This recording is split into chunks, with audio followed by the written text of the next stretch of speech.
प्रभु की स्तुति हो। आज की सामर्थ्य वचन ब्रदर मैथ्यू से हमको सुनने को मिला। Praise God for the encouraging words that we heard from Brother Matthew today. मैं बहुत दिल में प्रोत्साहन मिला कि वचन बांटने के लिए। Uh, it gave me these words gave me a lot of encouragement. और आज जैसे कि हम शीर्षक सुना कि दूसरी सुसमाचार से सावधान चतुर्क रहने के बारे में। And like we heard about the topic today, that being aware from other false gospels. या पौलुस जब कुरिन्थ में था, उसने एक अच्छा सुसमाचार लोगों के बीच में बांटा था। When Paul was in Corinth, he shared the gospel with the people over there. और वो लोग विश्वास में बढ़ भी चुके थे वहाँ का लोग। And the people over there, they had progressed in their faith. और कुछ समय के बाद पौलुस के अंदर इसके अंदर कुछ घबराहट आ गया कि जो मैंने सुसमाचार बांटा उसके विपरीत और एक सुसमाचार वहां पर आ गई। But later Apostle Paul perhaps got worried or thoughtful about this thing, that the gospel that he preached, someone else is teaching another kind of a gospel. या इसका रेफरेंस है दूसरी कुरिन्थी 11वां अध्याय वचन 3 में पौलुस को दिल के बारे में बात करते हैं। वचन बोलता है कि उसको थोड़ा घबराहट हो गया इसका दिल में इसके बारे में। And we read about this in 2 Corinthians chapter 11 verse 3, where Paul says that, but I am afraid that as the serpent deceived Eve by his craftiness, your minds will be led astray from the simplicity and purity of devotion to Christ. और यहाँ पर लिखा है कि पौलुस उत्पत्ति का किताब में आदम और हव्वा के बारे में यहाँ पर भी दोहरा रहे। And in this particular chapter, Paul talks about Adam and Eve. और द बाइबल कहता है कि ये बाइबल में 2 आदम है। जो पहले आदम जो परमेश्वर ने बनाया ईदन की बगीचा में। And the Bible talks about 2 Adams. The first Adam is the one whom God created in the Garden of Eden. और उसको पत्नी भी बना के उसके साथ रखा, लेकिन वहां पर देखते हैं कि वहां पर जो धोखा खाई है वो हव्वा है, आदम नहीं है। And we read about Eve being created for Adam, and we also read that it was Eve who was deceived and not Adam. तो अभी नया नया करार में हमारे पास एक और एक आखिरी आदम है, वो मसीह है। And in the New Testament, we have the other Adam, which is Jesus Christ. और उसकी जो पत्नी है, जैसा वो आदम की पत्नी हव्वा है, उसकी पत्नी जो न्यू टेस्टामेंट में उसकी कलीसिया है। So just as Adam's wife was Eve, so in the New Testament, Jesus being the Adam and Eve is the church. यही बराबर में brother? His wife is church. Yeah. When So we say, so in the New Testament, Jesus being the new Adam, so his wife is the church. yes. So just कल्पना करो कि वहां पर जहां पर जब परमेश्वर ने आदम को बनाया, लेकिन वहां पर हव्वा ने धोखा खाई। उसी तरह न्यू टेस्टामेंट में जब हम जीते हैं, यहाँ पर परमेश्वर यीशु जो है हमारा एक हस्बैंड की तरह है, और उसका जो अभी जो धोखा खाने वाली है वो कलीसिया है, वो गॉड नहीं है। So if we look in this comparison, in the Old Testament, God created Adam, and it was his wife that was deceived. And we look in the New Testament that Jesus being like a husband, and the church being the bridegroom, the church is the one getting deceived. और परमेश्वर कभी किसी से धोखा नहीं खाता है। So God is not deceived by anyone. इसलिए पौलुस वापस इस बातों को वापस दोहरा रहे कि आदम और हव्वा के बारे में यहाँ बता रहे कि यहाँ पर धोखा खाया हुआ व्यक्ति वो है, कलीसिया है। And that's why in this particular chapter, Apostle Paul repeats about the story of Adam and Eve. और एक रेफरेंस में बताना चाहता हूँ, मैं चाहता हूँ आपको खोले Bible Galati 1:6-9। And another reference that I want to share is from Galatians chapter 1 verse 3. यहाँ पर पौलुस कहता है कि वहाँ के लोग जो प्रभु से दूर होना पौलुस देता कुरिन्दी का Brother, Galatians chapter 1 verse 3. या 6 sister 6 Galatians chapter 1 verse 6. या It says, I am amazed that you are so quickly deserting him who called you by the grace of Christ for a different gospel. क्या हम सोचते हैं कि different gospel कोई प्रभु के वचन के विरुद्ध आएगा, ऐसा करके हम सोचेंगे कभी कभी. So we might think that the different gospel that Apostle Paul is talking about over here is something which is against the gospels. हम सब जानते हैं कि हमारी उद्धार, हमारे पापों की क्षमा सिर्फ विश्वास के द्वारा ही हुआ है. So we are all aware that our salvation and our forgiveness of sins is through faith. लेकिन हम ये भी सोचेंगे कि अगर मोशे की जो धर्मशास्त्र है उसकी आज्ञाओं को पालन करेंगे या अच्छा कर्म करेंगे या भला काम करेंगे, उससे हमारा उद्धार होएगा. इससे भी हम धोखा खा सकते हैं कभी कभी. But we might think that if we follow and obey the commands which Moses gave and the laws which were written earlier, if we obey them, then we will receive salvation. Then we are deceiving ourselves. Yes, प्रभु की स्तुति हो कि प्रभु ने हमको पवित्र आत्मा दिया है. जो आत्मा सत्य है, जो आत्मा असत्य है, उनको पहचान सकते हैं हम लोग. Praise God that God has given us the Holy Spirit through which we can identify and recognize the true things. First John में 3 चैप्टर में लिखा है कि जॉन कहता है कि 2 चीज है, जो लोग प्रभु की आत्मा में है या नहीं है पहचान सकते हैं. Brother, which was First John? First John, I think verse chapter 3. Yeah, First John chapter 4 verse 1. So in First John chapter 4 verse 1, we see that do not believe. It's written, do not believe every spirit, but test the spirits to see whether they are from God. Yes, yes. तो यहाँ पर लिखा है कि अगर ऐसा कोई आत्मा है जो प्रभु यीशु को उद्धार करता, या जो मेरी है, जो जिनकी शादी नहीं हुई लेकिन पवित्र आत्मा के द्वारा जन्म पाया है, ये मानव रूप में इस धरती पर आया है, ऐसा कोई दुनिया में लोग विश्वास करते हैं, वो प्रभु के द्वारा पैदा हुआ आत्मा है. So if there is any spirit which teaches that Jesus was born through Virgin Mary and came into the world for the salvation of the people, then that is the true spirit. और उसके विपरीत और एक spirit है. वो कुछ लोग ऐसा है कि वो मानेंगे नहीं कि यीशु मसीह शरीर के रूप में आया या मरियम की गर्भ से आया. कुछ लोग मानेंगे नहीं. इससे पता चलता है कि वो प्रभु की है या नहीं है. And there are some other categories of people who do not believe ever that Jesus came in the flesh or he was born through Mary. So that spirit is not the right spirit. या प्रभु की स्तुति हो कि वर्ष 6 में और एक अच्छा चीज लिखा है कि first John 4:6. And for praise God for what we read in First John chapter 4 verse 6. यहाँ पर लिखा है कि जो कोई परमेश्वर को जानता है वो परमेश्वर की बातें सुनते हैं, और जो नहीं जानता है वो परमेश्वर की बातों को नहीं मानते. इससे पता चलता है कि जो सत्य है, जो असत्य है. So this verse says that we are from God. He who knows God listens to us. He who is not from God does not listen to us. By this we know the spirit of truth and the spirit of error. Yes, प्रभु की स्तुति हो. प्रभु ने हमको पवित्र आत्मा दिया है उनको पहचानने के लिए. Praise God that He's given us the Holy Spirit to recognize these things.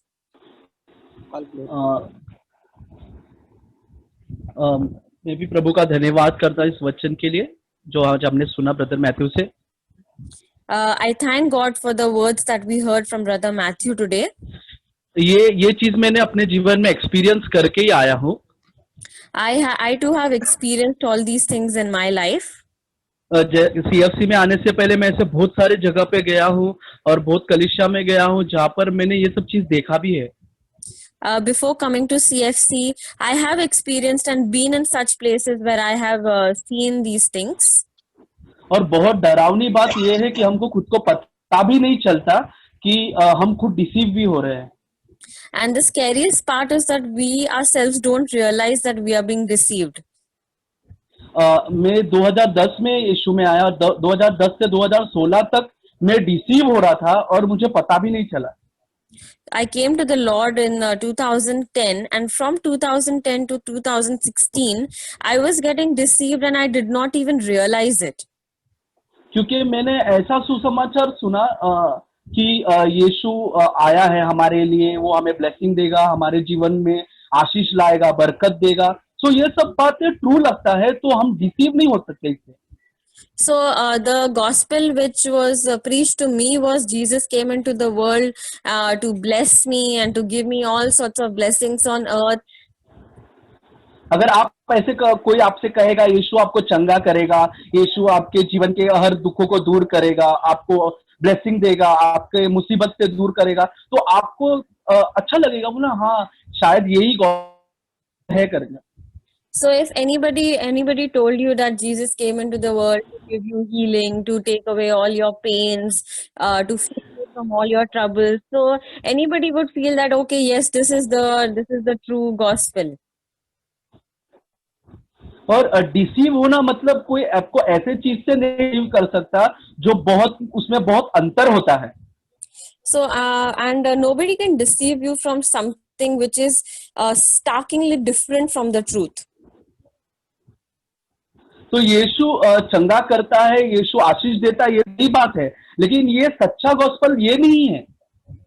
So it is true that Jesus heals and Jesus saves, but this is not the entire gospel. ये उसका एक हिस्सा है, ये जो गॉस्पेल का एक हिस्सा है, भाग है, लेकिन पूरा गॉस्पेल ये नहीं है। This is a part of the gospel, but this is not the entire gospel.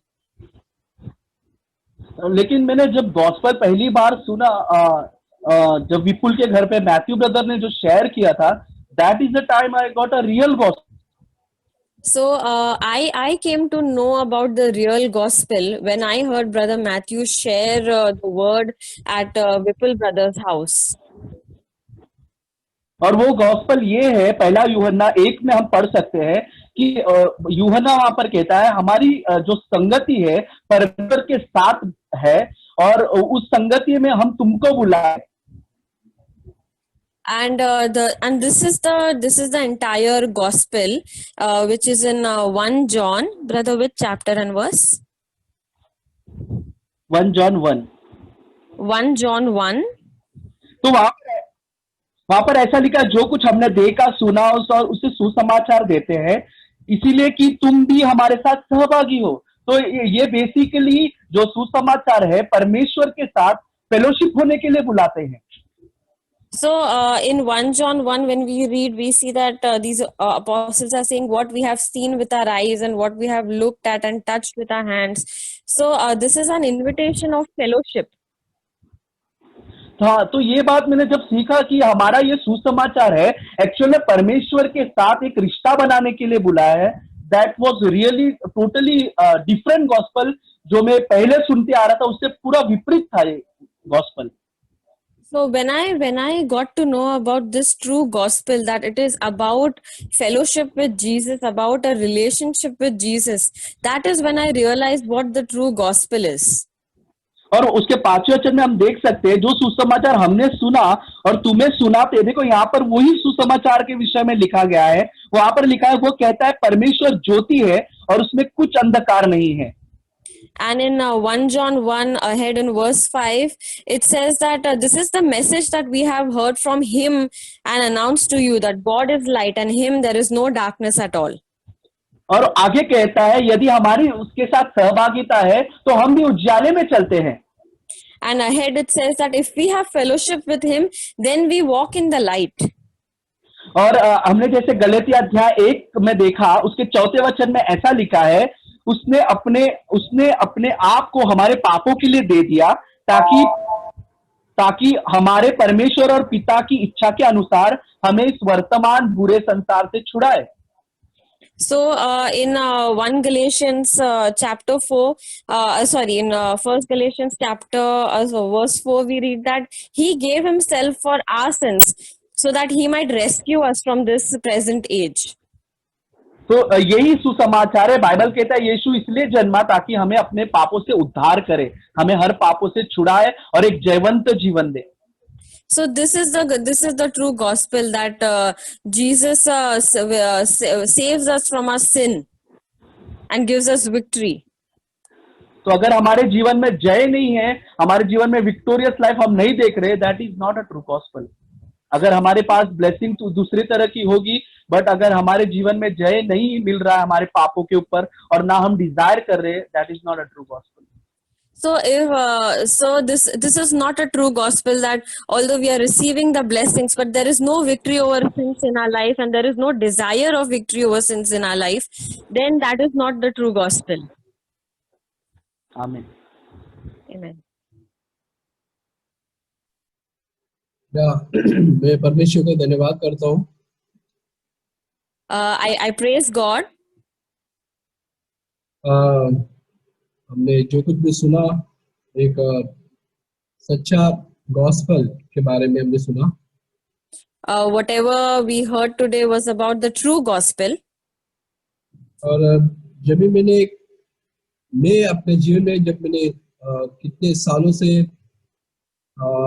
एक झूठा गॉस्पेल के द्वारा जी रहा था, And I in my own life was perhaps living by a false gospel. जब मैंने सच्चा गॉस्पेल जब सुना तो मेरा जीवन बदल गया। But when I heard the true gospel, it changed my life. मैंने जब सच्चा गॉस्पेल सुना, मैं बताना चाहता हूँ मेरा खुद का गवाही। So I would like to share my own testimony as to how I got to the true gospel. देखो, सच्चा मैंने गॉस्पेल सुना, मैं वो सुनने के बाद मेरा मन पश्चाताप क्यों नहीं किया मुझे। So when I heard the true gospel, my heart was turned towards repentance. मैं ऐसा फील कर रहा था कि लॉर्ड, मैं सबसे बड़ा सिनर हूँ इस दुनिया में। I was saying to God that, Lord, I am the biggest sinner in the world. और इतना ही नहीं, बल्कि मुझे यीशु के पास लेके, लॉर्ड मुझे प्लीज मुझे माफ कर। मैं पश्चाताप किया, मैंने मन फिराया। And in my heart I was like, Lord, please forgive me. I repented and I prayed to God to forgive me. और मैं देखता हूँ कि परमेश्वर ने मेरे जीवन को बदल के रख दिया। And I saw that God changed my life completely. आप देखते कि एक सच्चा गॉस्पेल है, वो हमको पापों से आजाद करेगा। So the true gospel is the one which frees us from sin. हमने अभी ब्रदर जोसेफ से, ब्रदर मैथ्यू से सुना कि 2 कुरिन्थियन 11 में इस तरह से लिखा है 4 में कि किसी दूसरे यीशु का प्रचार करे जिसका प्रचार हमने नहीं किया। मतलब बोले कि यीशु मसीह का प्रचार किसी और का यीशु मसीह के बारे में प्रचार किया है। So just as we heard from Brother Matthew and Brother Joseph from 2 Corinthians chapter 11 verse 4, saying that if anybody is preaching another kind of Jesus to you. अब मैं भाइयों में अपने हर एक भाई और बहनों को बताना चाहता हूँ, अगर वो यीशु जो आपने सुना है, अगर आप आपके जीवन में वो उद्धार नहीं लेके आया, पापों से छुटकारा नहीं लेके आया, वो सच्चा यीशु मसीह नहीं है, वो अनदर जीसस है। So I want to say this to all you brothers and sisters, that if the Jesus that you have accepted and received has not brought freedom from sins in your life, then that is not the real Jesus. आगे हम पढ़ते हैं कि वो आत्मा जो तुम्हें मिला है, ये कोई और आत्मा है। And in the verse, in that particular verse ahead, we read that you receive a different spirit. You have received a different spirit. हम बोलते हैं कि परमेश्वर मुझे पवित्र आत्मा मिला है, हमें और पवित्र नहीं कर रहा है, हमारे जीवन को हमारे जीवन को और शुद्ध नहीं कर रहा है, वो पवित्र आत्मा नहीं है। So if the spirit that we have received is not purifying us, is not making us holy, then that is not the Holy Spirit and that is not the true gospel. आप देखते हैं कि वहाँ पर कि कोई और सुसमाचार नहीं है जो मैं तुमको बताया है। And ahead in that verse, it says that it is not a different gospel which you have accepted. तो देखिए कि पौलुस यहाँ पर बता रहे हैं कि तीन चीज के बारे में, एक यीशु के बारे में, एक पवित्र आत्मा के बारे में और एक सुसमाचार के बारे में. In this particular verse, Apostle Paul is talking about three things. He's talking about Jesus, he's talking about the Holy Spirit, and he's talking about the gospel. और मैं ऐसा नहीं कि मैं पूरी तरह जान गया हूँ, मैं सच कहता हूँ अभी मैं सीख रहा हूँ. और मैं प्रभु को धन्यवाद करता हूँ कि परमेश्वर मुझे रिमाइंड कर रहे हैं कि तेरे को जो सच्चा सुसमाचार उस पर ध्यान देना है. And it is not as if I know everything and I have learned everything. I am still learning, and I'm still learning and progressing in the Lord. मैं प्रभु को धन्यवाद करता हूँ कि मुझे एक सच्चा यीशु मसीह को जानने के लिए मुझ पर दया किया और ऐसा अच्छा चर्च दिया और अच्छे भाइयों को बीच में रखा, जो सच्चा गॉस्पल जो हमारे को करेक्शन करता है, जो हमको ये सही है ये गलत है हमको बताता है. I praise God that He showed the true gospel to me, and He kept me in a church which teaches the true gospel, and He kept me in between brothers and sisters who want to follow the true gospel. Praise God. Praise God. I would like to share from Psalm 124 and verse 6 onwards. मैं भजन संहिता 124 के 6वें वचन से आपसे बांटना चाहती हूँ. Blessed be the Lord who has not given us to be torn by their teeth. Our soul has escaped as a bird out of the snare of the trapper. The snare is broken and we have escaped. Our help is in the name of the Lord who made heaven and earth. धन्य है यहोवा जिसने हमको उनके दांतों तले जाने ना दिया. हमारे जीव पक्षी की नाई चिड़ी मार के जाल से छूट गया, जाल फट गया, हम बच निकले. यहोवा जो आकाश और पृथ्वी का करता है, हमारी सहायता उसी के नाम से होती है. So, just like we heard from Matthew 7, where it says that false teachers will come and they will come in the form of a lamb, but they will tear you apart. तो जैसे हमने अभी सुना मत्ती के 7वें अध्याय से कि जो झूठे शिक्षक हैं वे तुम्हारे बीच में आएंगे और तुम्हें झूठी शिक्षा देके तुम्हें चीड़ फाड़ने की उसमें रहेंगे. But please hear that our soul has escaped as a bird out of the snare of the trapper, and the snare is broken.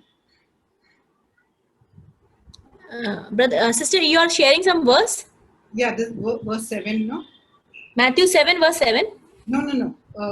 Psalm 124, 7. Okay. तो यहाँ पर जो वचन है वह यह कहता है, 1 minute. Our soul has escaped as a bird out of the snare of the trapper. The snare is broken and we have escaped. हमारा जीव पक्षी की नाई चिड़ी मार के जाल से छूट गया, जाल फट गया और हम बच निकले. And verse 8 says, our help is in the name of the Lord who made heaven and earth. और 8वां वचन कहता है कि जो हमारी सहायता है वह यहोवा से आती है जिसने आकाश और पृथ्वी को बनाया. So it is the Lord who has saved us from the snare of the trapper. तो यह यहोवा है जिसने हमें जो चिड़ी मार है उसके जाल से छुड़ाया है. So I was just thinking, in the verse 8 it says, our help is in the name of the Lord. तो मैं इस बात के बारे में सोच रही थी कि जो हमारी मदद है, जैसे वचन 8 कहता है, वह यहोवा के नाम से है. And it says that the name Jesus is, he will save you from your sins. और ऐसा कहते हैं कि जो यीशु मसीह का नाम है वह आपको आपके पापों से छुड़ाएगा, बचाएगा. So and Jesus is the word of God. और जो यीशु मसीह है वह परमेश्वर का वचन है. Like we heard from Acts chapter 17 and verse 11, where it says that the Bereans were examining the scripture daily. तो जैसे हम सुन रहे थे बेरियंस के विषय में प्रेरितों के काम के 17वें अध्याय से कि जो बेरियन थे वे वचन को दिन रात जांचते थे. So every day we have to read the word of God to be kept safe. तो दिन प्रतिदिन हमें परमेश्वर का वचन पढ़ना है ताकि हम सुरक्षित रहें. And also what Brother Joseph shared from 2 Corinthians chapter 11, where it says that, that the simplicity and purity of devotion to Christ. तो और साथ ही में जैसा अभी भाई जोसेफ बांट रहे थे 2 कोरिन्थियंस के 11वें अध्याय से कि जो परमेश्वर के प्रति जो हमारा लगाव है, जो उसके प्रति हमारा लगाव है, वह हमें बचाएगा. That will keep us from being deceived, like Eve was deceived. तो वह हमें धोखे में पड़ने से बचाएगा. So I was just, yesterday I was reading from Hosea chapter 9 and verse 10. तो कल मैं पढ़ रही थी होसिया के 9वें अध्याय के 10वें वचन से. And here it says, I found Israel like grapes in the wilderness. I saw your forefathers as the earliest fruit on the fig tree in its first season. But they came to Baal pure and devoted themselves to shame. And they became as detestable as that which they loved. तो यह वचन ऐसे कहता है, होशिया के 9वें अध्याय के 10वें वचन, मैंने इज़राइल को ऐसा पाया जैसे कोई जंगल में दाग पाए, और तुम्हारे पुरखाओं पर ऐसी दृष्टि की जैसे अंजीर के पहले फलों पर दृष्टि की जाती है, परंतु उन्होंने पोर के बाल के पास जाकर अपने तई लज्जा का कारण होने के लिए अर्पण कर दिया, और जिस पर मोहित हो गए थे उसी के समान घिनौने हो गए. So whatever we are devoted to, from this word we understand that whatever we are devoted to, we will become like that. तो इस वचन से हम ऐसा समझ पाते हैं कि जिस भी वस्तु के प्रति हमारा लगाव होता है, हम उसी के समान हो जाते हैं. We see that the Israelites became detestable as that which they loved. तो हम देखते हैं कि जो इज़राइल के लोग थे वह उसी प्रकार घिनौने हो जाते हैं जिस वस्तु से वे प्रेम करते थे. So if our devotion is towards Christ, we are going to become beautiful like him. तो यदि हमारा जो लगाव है वह यीशु मसीह के तरफ है, तब हम उसी के प्रकार सुंदर हो जाएंगे. If we love him and we are devoted to him, we are going to become like him.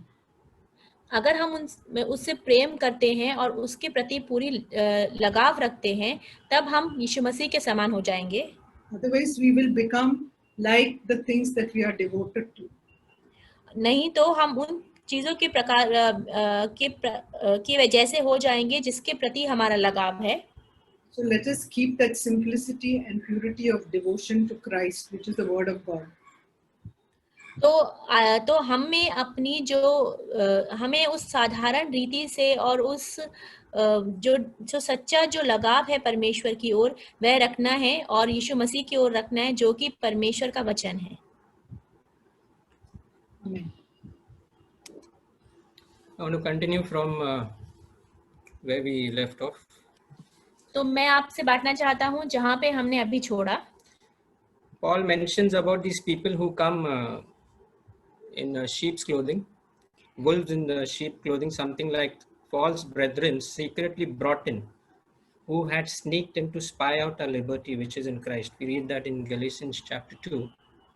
तो हम पढ़ते हैं जो गलातियों के 2 अध्याय में जैसे पौल बताता है उन भेड़ियों के विषय में जो कि भेड़ के वस्त्र पहनकर हमारे सामने आते हैं.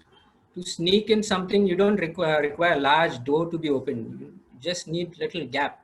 A snake to come inside the house, you don't have to keep the entire door open. You just need a slight window to be opened, a slight unplugged gap somewhere in the house for it to enter. तो जब भी जो एक सांप है अगर उसको अंदर आना है, प्रवेश करना है, तो उसको पूरा द्वार है जो दरवाजा है उसको खुला रखने के लिए जरूरत नहीं है. वह एक छोटे से जो नीचे जगह रहेगी दरवाजे के नीचे उसके घुसते हुए भी वह अंदर आ सकता है. During Paul's day and age, he was battling with the people who were bringing in another gospel, as we heard today. That gospel was faith plus works of the law. तो जो प्रेरित पौलुस था वह उन दिनों में उस सुसमाचार के खिलाफ लड़ रहा था जो अलग अलग लोग लेकर आ रहे थे, और वह सुसमाचार था काम के साथ साथ विश्वास। So what do you mean by faith plus works of the law? तो आप क्या समझते हैं विश्वास और जो नियम है उसके काम के विषय में? In Old Testament there were 110 laws given. Exact to be some 613 laws were there in Old Testament. तो पुराने नियम में बहुत सारे नियम थे, माने तो 613 लगभग। And here Paul comes one day preaching about you need not keep all these ordinances of law, you just have to believe in Jesus and accept him as your savior. और यहाँ पर प्रेरित पौलुस आता है और वह बोलता है कि आपको इन सभी आज्ञाओं का पालन करने की आवश्यकता नहीं है, आपको केवल यीशु मसीह के ऊपर विश्वास रखने की जरूरत है। So those Jews who were become believers, they were struggling to also keep the law and also believe in Jesus, accept him as a savior. They wanted both. तो ऐसे यहूदी जो कि विश्वासी बने थे वह इस बात में संघर्ष कर रहे थे कि पुराने जो नियम है उनका भी पालन करें और यीशु मसीह के ऊपर विश्वास भी करें, वे दोनों के बीच में फंसे थे। So those coming from different non-Jewish background had a very difficult time to keep the law, circumcision, cleansing of your hands, all the ordinances of washing, this and that. It was really a difficult thing for them to do. तो जो गैर यहूदी संप्रदाय से जो लोग आए विश्वासी बने थे उनके लिए ये बहुत ही मुश्किल था कि वह सारी जो आज्ञाएं हैं जैसे कि खतना करना, हाथ धोना, ये सब आज्ञाओं का पालन करना उनके लिए बहुत मुश्किल था। So Paul was trying to deliver these people, not to burden these people with the laws which Jewish people themselves couldn't obey. Here Paul didn't wanted them to burden. तो यहाँ पर जो प्रेरित पौलुस थे वह बहुत ये ऐसे लोगों, गैर यहूदी लोग जो विश्वासी बने थे, उनको इस बोझ से वह निकालना चाहते थे और वह ये भी समझाना चाहते थे कि जो यहूदी लोग हैं वे खुद भी इस नियमों का पालन नहीं कर पा रहे हैं, तो ये लोग भी नहीं कर पा रहे थे। That's why he says that a simple and pure devotion to Jesus, your faith in him, he speaks to you, the Holy Spirit speaks to you, shows your sin, you repent, you come to him, set your things right. That's what is required to be right with God. तो यहाँ पर पौलुस उन लोगों को यह बात समझाना चाहता था कि एक साधारण सा जो बच्चे की जैसा जो विश्वास है यीशु मसीह के ऊपर और उसके ऊपर जो लगाव है और पवित्र आत्मा का अभिषेक और अपने पापों को से मन फिराना, पश्चाताप करना, यही सारी बातें हैं जो हमें बचाएंगी। Today how we see this in the church is happening. और आज के दिनों में भी हम देखते हैं कि क्या-क्या कलीसियाओं में होता है। You may see that they will preach about you just believe in Jesus and accept him, but you need to follow certain rules which are made by the elders in the church if you want to grow spiritually or something like that. तो ऐसा भी हो सकता है कि कहीं पे प्रचार हो रहा हो कि आपको यीशु मसीह पर विश्वास भी करना है और उसके साथ साथ कुछ नियमों का पालन करना है जो उस कलीसिया के अगुओं ने स्थापित किए हैं। So there we have to be careful that we should have a discerning spirit. Is this preacher putting additional burden on me of following certain rule, or is he leading me to pure and simple devotion to Jesus? That's what the Holy Spirit can show us. तो यहाँ पर हमें इस बात की समझ होने की ज़रूरत है अपने आत्मा में कि क्या यह जो अगुआ है यह हमें कोई दूसरे ही और आज्ञाएं दे रहा है या हमें वो है एक सच्चाई और एक अच्छे जो लगाव है यीशु मसीह की ओर उसकी ओर लेके जा रहा है, और यह पवित्र आत्मा ही कर सकता है। Yeah, that's why Brother Zach says that they who don't read the word of God deserve to be deceived. So we need to be careful. तो इसीलिए भाई जैक भी ऐसा बोलते हैं कि जो लोग परमेश्वर का वचन अच्छे से रीति से नहीं पढ़ते हैं वह धोखा देने के लिए योग्य हैं। क्योंकि हमें परमेश्वर के वचन को अच्छी रीति से पढ़ना चाहिए।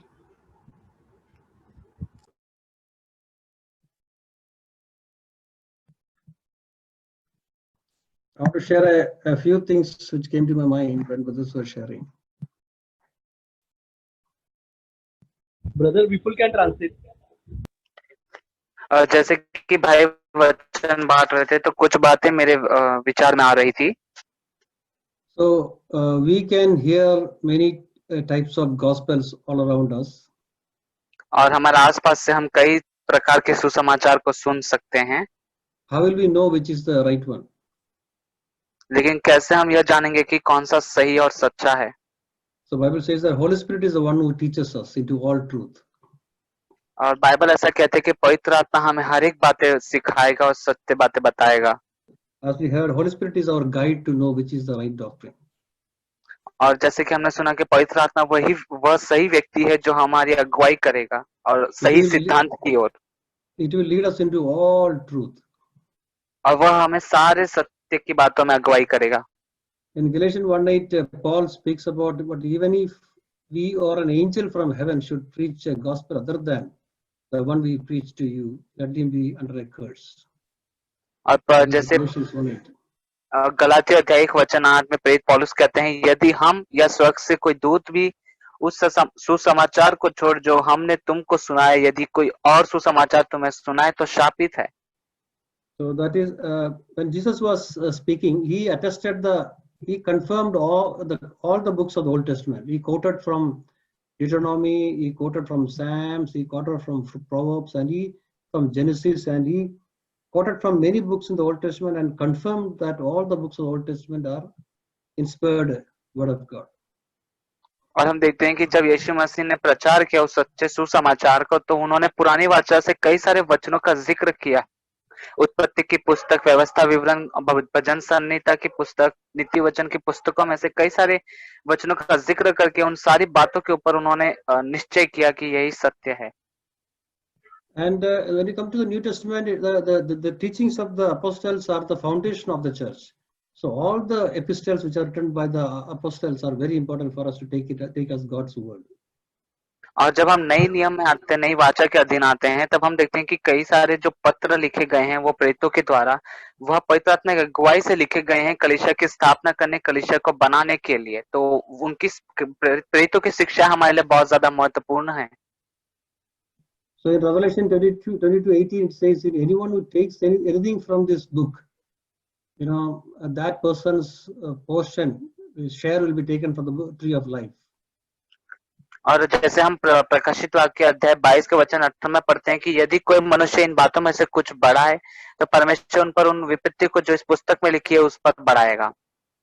Another interesting verse in Revelation 1:3 it says, blessed is the one who reads aloud the words of this prophecy, and blessed are those who hear it and take to hear what is written in it, because the time is near. It says that even reading, people who read it will be blessed and hear it will be blessed. So that important is the Holy Scriptures. और प्रकाशित वाक्य के अध्याय 1 के वचन 3 में भी हम पढ़ते हैं कि धन्य है वह जो इस भविष्यवाणी के वचन को पढ़ता है और वे जो सुनते हैं और इसमें लिखी बातों को मानते हैं, क्योंकि समय निकट है। और यही परमेश्वर का वचन हमसे कहता है कि जो वचन को पढ़ते भी हैं और जो सुनते भी हैं उनके लिए भी परमेश्वर का वचन आशीषित होता है। So if you love the truth and if you really want to walk in the way of the truth, God will ensure that we are led by the truth and we walk in the truth. यदि आप सच्चाई से प्रेम करते हैं और सत्य पर चलना चाहते हैं तो परमेश्वर इस बात का आश्वासन आपको देंगे और चाहेंगे कि आपको परमेश्वर सच्चा सुसमाचार आपके पास रहे या सच्चा जो सिद्धांत है वो आप पाएं। Otherwise we will be led astray by what our ears would like to hear. नहीं तो ऐसा होगा कि जो हमारे कान सुनने के लिए चाहते हैं, जो कान सुनना पसंद करते हैं, वह हमें भटकाकर विनाश की ओर लेकर जाएंगे। Amen. आमीन।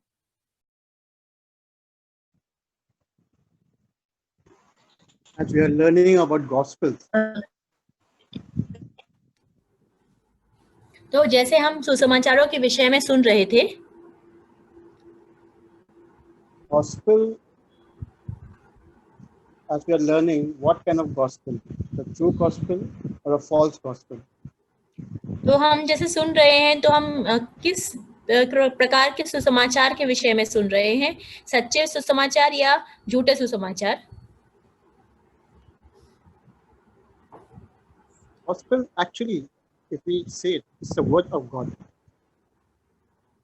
तो अगर हम सुसमाचार को देखें सच्चे पर्याय में, तो वह परमेश्वर का it's what brother? वह Word of परमेश्वर God. का सच है। पर या Let's see now on our own life, what kind of gospel we have learned and what are we carrying on.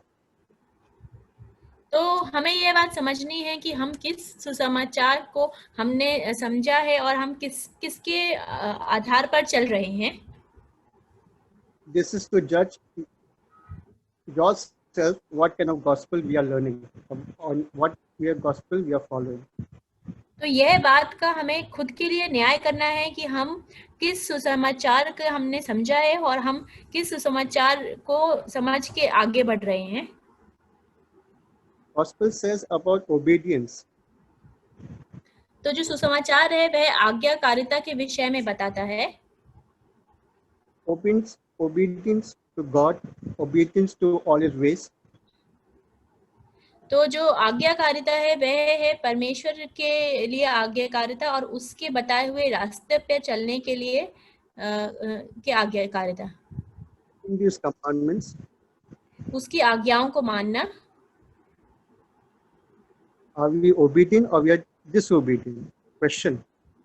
तो क्या हम आज्ञाकारी हैं या हम आज्ञाकारी नहीं हैं, यह एक प्रश्न है। God says, Jesus says, follow me. तो पौलुस बोलता है और यीशु मसीह बोलते हैं कि मेरे पीछे हो लो। Are we really following? तो क्या हम उनके पीछे सच में चल रहे हैं? Or we just doing for the name's sake, to comfort ourselves? या हम सिर्फ एक नाम ही के रूप में अपने आप को अच्छा महसूस करने के लिए ऐसा कर रहे हैं? That's also another question. तो यह भी एक प्रश्न है। The gospel says, love your God with all your heart, with all your strength, and with all your might. तो जो सुसमाचार है वह कहता है कि अपने परमेश्वर से अपने पूरे शक्ति से, अपने पूरे मन से और अपने पूरी क्षमता से प्रेम करो। Yeah, God, we love God. How can we love God when we have hatred in our hearts against the rest around us? तो हम परमेश्वर से प्रेम कैसे रख सकते हैं कि अगर हमारे हृदय में नफरत है हमारे अगल बगल के लालसाओं के प्रति। What kind of gospel is that? तो वह किस प्रकार का सुसमाचार है? Do we lie? क्या हम झूठ बोल रहे हैं? The gospel says not to speak falsely. तो सुसमाचार बोलता है कि झूठी बातें नहीं बोलनी है। That's another question. यह भी एक प्रश्न है। And to realize if we are still saved under light, only because we join together, we have a fellowship, but all the uncleanliness, all the unjudgedness is in us. What kind of gospel is that? और यह समझना कि हाँ हम उजियाले में चल रहे हैं कि हम सबके साथ सहभागी हो रहे हैं और हम लोगों की संगति में हैं, विश्वासियों की। तो लेकिन हमारे हृदय में अगर सच्चाई नहीं है तो यह किस प्रकार का सुसमाचार है? That's another question. यह भी एक प्रश्न है। So gospel is something, when we speak, we must see inside us what kind of gospel we are leading in this actual life. Then we'll know if it's a true gospel or it is a false gospel. Amen. तो सुसमाचार ऐसी एक बात है कि हमें जब हम उसके विषय में बोल रहे हैं तो हमें यह सोचना चाहिए कि हम किस प्रकार के सुसमाचार के विषय में सोच रहे हैं, बोल रहे हैं। क्या वह सच्चा सुसमाचार है या तो वह झूठा सुसमाचार है? आमीन। To know which is a true gospel and which is a false gospel, I would just like to share one example which my father used to tell us. तो मत्ती के सुसमाचार जो कि पहला सुसमाचार है, उसमें एक उदाहरण है जो मैं आपके साथ बांटना चाहती हूँ, जो मेरे पिताजी मुझे बताते थे। Sorry, not from Matthew. Mother, is an example which my father used to tell us. Okay sorry. तो यह जो उदाहरण है, ये मत्ती के सुसमाचार से नहीं, पर वह मेरे पिताजी मुझे बताते थे। He used to tell us that people who work in the bank, who are always the whole day they're dealing with currency notes. तो वह मुझे बोलते थे, वह हमें बताते थे कि जो भी लोग हैं जो बैंकों में काम करते हैं और वे दिन भर नोटों में ही काम करते रहते हैं। And also people who are working with diamonds, like who are working in making diamond jewelry or working with diamonds the whole day. तो ऐसे भी लोग हैं जो कि जो हीरा है उसका काम करते हैं और दिन भर उसके ऊपर ही कुछ काम करते हैं। And we also know that so many times there is a circulation of fake notes, or there's a circulation of fake diamonds and fake precious stones being sold, and people getting easily fooled with the fake currency notes or the fake jewelry or fake stones.